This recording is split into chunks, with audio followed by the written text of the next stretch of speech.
Ayan, dahil sa may sakit ako, mga kapatid, ano na natin, medyo may trangkaso, may sipon, may ubo. So, magluluto ako ngayon yung praktisado o nakasanayan na pampalakas. Hindi ko alam kung merong health benefit to, pero sa akin kasi, ito yung sa tuwing may sakit ako, ito yung naalala kong pinapakain o niluluto ng tatay ko noon. Di ba? So, ayan siya. So, magluluto tayo, magigisa tayo ngayon ng, kung sino yung familiar dito, yung itlog ng langgam, yung malalaking langgam. So, yan yung gigisa natin, mga kapatid, para tayo ay makapagbalik lakas. So, yan. Sige, see you later. Maglaluto na. Habang niluluto pa pala, umpisahan ko na.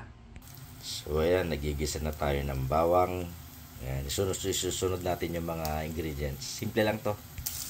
Sinunod na natin yung sibuyas at saka yung tangkay ng sibuyas para minsanan na lang, huwag masyadong lutuin ha. Sinunod natin yung kamatis para may pandagdag lasa, add-ons taste. Ayan, ready na. So nagisa na natin lahat. So nilagyan lang natin ng konting pampalasa, asin at saka paminta, durog.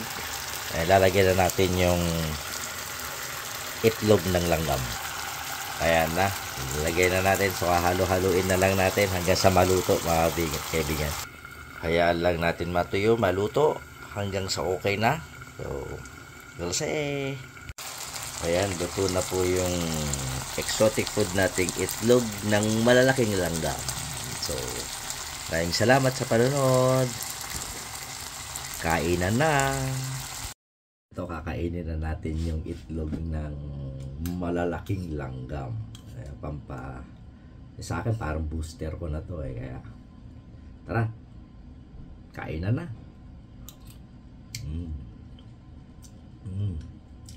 I love it. Normally kumakain ako na to with kanin, pero